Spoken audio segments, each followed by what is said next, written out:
Onuano na adofuma me papa ena nwumre me chiache biara.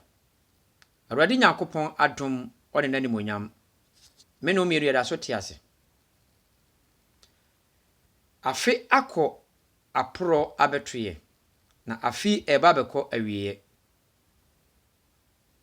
Waye musomfo Benard na ekasei. Onua, I believe say from January to December, you were 25th, a Friday. Sa 25th we I see ama me no me no. Bia na onte ase.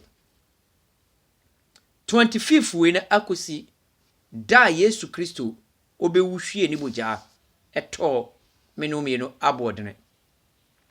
Oni ti ma me ye video we di ama wo. Na me dia ahye wo nkuran. Na ma kire wo ahintasem bi wa abrabom. January wanya hwe, February wanya hwe.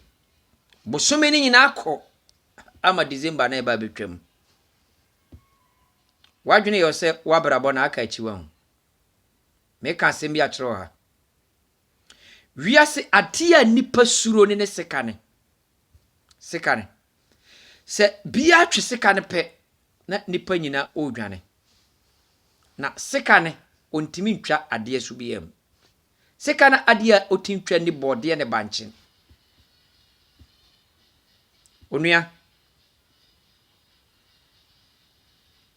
nia umu no na etimbe ade kese. Ye wodade bi wo ye frɛ so. Saa so no akura aba wo na adi wanyi a 6 months wodi mana obetima bum. Ba nipa mfa so nye hwe. Ba oduru ba bia etine a ye take no di twadadem. Wabusuafo se wabrabo akachi. Enamfofo na wo ne omo hyebra na se no, omo se wabrabo akachi. 2020 omo ahunu se bibi pa bi ba wabrabom.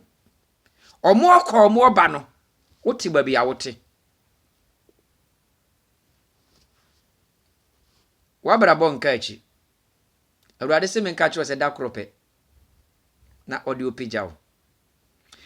Hwe nipa bia otu kwan a ohwehwe kaa achi akwane. Na odi kaa ne tu kwan. Na se odi kaa no okọ na okoduru ba bia nsuo kese da. Wasan return to back. Nsuo ne ashiri kaa na ontimi ntwarem. Akwantuo ne ice ni.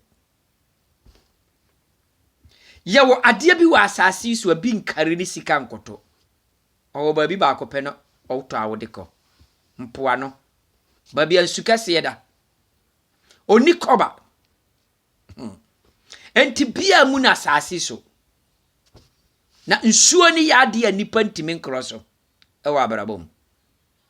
Bi ntimi nante nsuo so. Na unim. Ade na onni koba. Yamfa sika nkoto no rafraf no. Se wunya duru nsuo na no a, ne a wotie biara no, satam oye popra.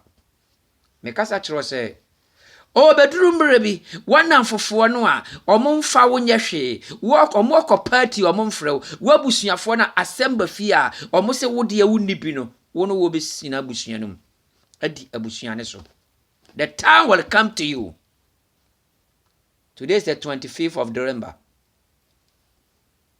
I'm encouraging you into your life. Mkase wabrabo akachi. Eye wo mre ni nya nuruye. Se nia okoto ka abodene no. Onnan kwane ne so a okọ no. Onya nhia nsuo ni ntino. Ose ne ka ne wotumi na onya biti nsuo ni pe. Onya hunu nsuo ni pe. Na hu se ka no onye bia. Obahwehwe botu achi akwane. Anakodo aye didua asene no. That time no. Ese oja ka no wo. Brebi eba beduru. Ewo wabrabom. Babia wo hye biara. Nipa beba behwehwe wachi akwane. Babia wo biara. Nipa beba befa wo. Na ode wa ye bibia edimu. Brebi duruye. na ye mo David dini enka abusua ho na ye mfa David nka se wo Israel na bra bi duruye ye kokwohwehwe David ye kira kwane e wo sere bi so abrane biara ni David na David be ye titiro e wo Israel sana umre ebeye 2021 yatwam ana na wo suni suo 20 day it backed in but 2021 eba ma wo fa anije hia no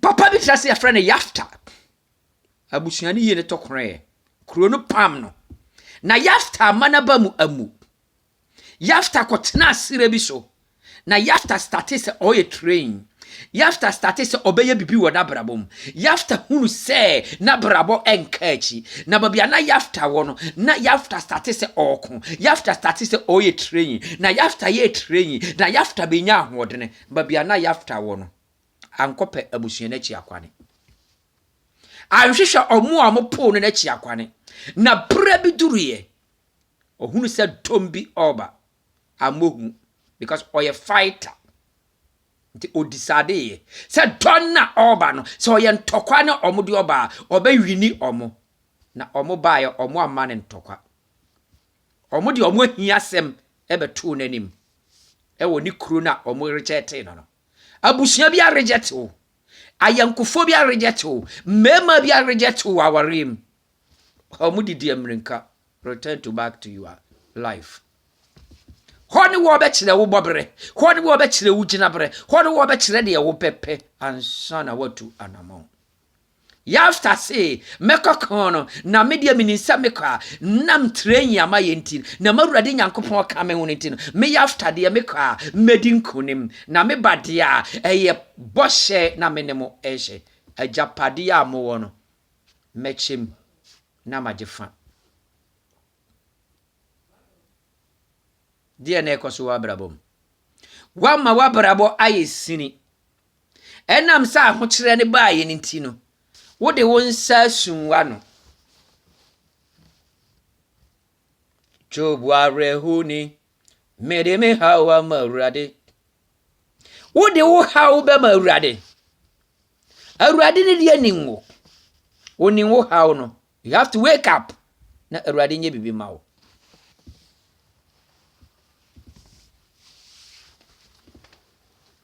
2020 ansi wiye by 2021 ye wode ya de no do hia ne kwane akondwa bane ne wato no se oba betena so de nsuo no de asiwo se oba obenom de aduane ne wa prepare se 2021 ba obedi obeba beduru fi ohwi ni wo nti ode abufuo besen akọ wa reject no me kasa kire o se nyame akwa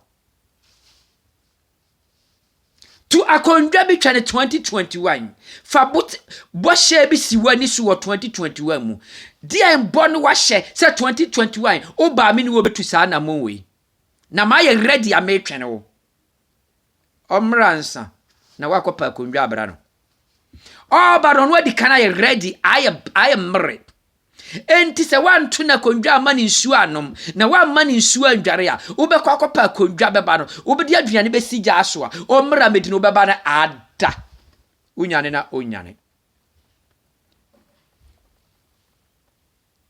wobeba na ayeden na ada because wanye prepare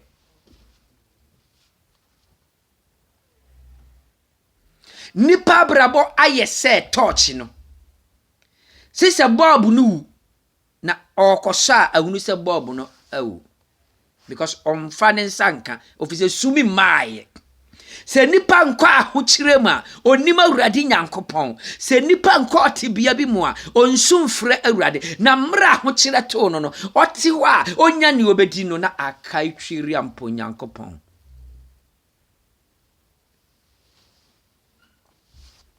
ma 2020 ya kondwa nsi wontwe no no ansuo hyesi wo se oba ayemre ube miemia no kotoba shit fufuo ne fatwene no na oba nani beka wo fie ho efise oba ye prepare na waye no owura ho ne nani agye ba bi se me pa aware a ope no ubehia na bontene gonsi ne nanse opra kuro na owonum opra kuro num ubehia didi kusi ne momaso unhunu ni face na be ma ni nhunu wanim no onhunu wo nanse obehia de chele wate hyeda ma ne nanse abomfuturo ko onfa nkoto no ba shiti so na ba shiti ne nyefi kope bosia address be ma ni shiawa onkotua ho ka atare na ohyew no one mpaboa no oyo ni ntima akotoye enti sa hunu ne opew dia onkonkotua ka kire no se bra na me de ka wo mpaboa we ni atare no da wo hia me no atare na ohye me na wo ne me koda ye na wo de ware me no ho kada wo ye nkotua na manres yanka wo mpem babi opawo kotom kra mo no ntare ukuru bebare wakobo kana biguo unyanye nsane ba wato atare no to ba ni mema ntare fa begu trankinum ukunu ba waka chere se ntare ma kofri na abisa se ne abentare wan kra mo no ntare na abisa se ne onyem we ma di kara ya prepare o twene ba no wati wa ya prepare o twene ba no ntino wato ntare ne yeguo ba ne beba because we di kara frɛ no o twama ohunu trankini nani agye ho ntare ro ogun no onya obehye nti ese oba wo yafunum na oworo na ohye. I want to show you the secret of the God. I want to show the secret of the God. You can take it, your life be changed. I'm talking about the prophet's work. The secret I want to show you. What soon is you actually? What di areho actually? Unhu akwankyere no. Na kwade na wo nanso no so afu. Nanso na nwura num. Enne ye woda. Me kire wo se enne de due ye woda. Se wo betie masem na wafa masem no na watena se atie asem ni ye na wa follow me videos wa awurade ba ma 2021 nia na wo nsusu no beba ma brawo 2021 ya de nepa epia bontene ya de nhyira sem bi epia bontene ya de ade aye nkunidi ebramo na montwene na monje na momfa mobra ewo 2021 mo 2021 no suye awurade se 2021 memfa wo mpie ni ayetina ma wo no menkyere wo ho mo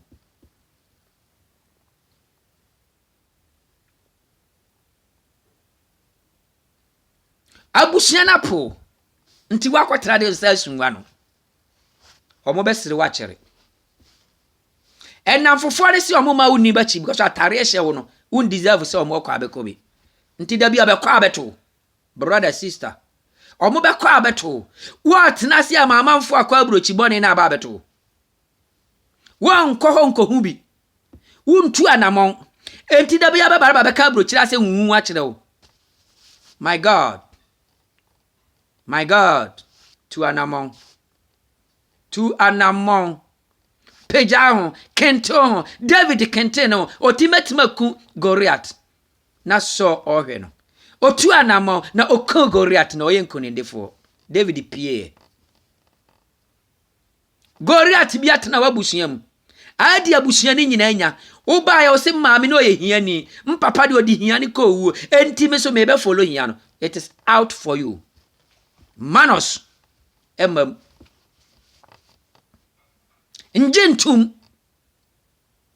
Isaiah minim sa uradi nyankopon ne soma wo se bra be hye men konse me Isaac memre aduru menya men samanse na me ba be ko ba Isaiah ma men kan kire se me Isaac menya nwuye kase wo unye hiani kase wo wabrabo nka achi kase wo afi 2021 wo bediye ni odo mpeu wo ba be ware ni odo mpeu betukwane ni odo mpeu wo be ya adwuma ni odo mpeu wo betoto cars anyeka cars Wo be store. Store na wo bia ya nipa nwura mu no 2021 amanfo obefun mu noma na ewo mu no ensoto na wo be pre foforo ka say amen. Brother Ben, wakama koma so ade. Wapeba wo. Unyaba. Dia ne ha na tu anamo no. Hana dia no ye na kuma ne nkura omo sere hana na fofo atwetwe no omo ato ne dini be frɛ bonyini wa ma bato dini so de bonyini omo akwa sister bonyini ne sis black o winsani ne bra hiani ne no ba no bra bodani ne no ba no da bia ne ho ntare atete ho ma ne mmere ho ayo odini oda wa bra boso ayo odini waji atum wo shabra foforo no ka kire be say this year you reject everything for your life. That poor things you throw in it. You take another. You call a name into your life. Memfa unko achiri. Me do be see ya wate. Me den de Benard Asante. Hwehwe machi akwan na nsempa bi eba. Ni ahinta wa abrabom. I was suni su acha no brother Ben de ni na obebrawo. 2021 me ni wo betu anamon.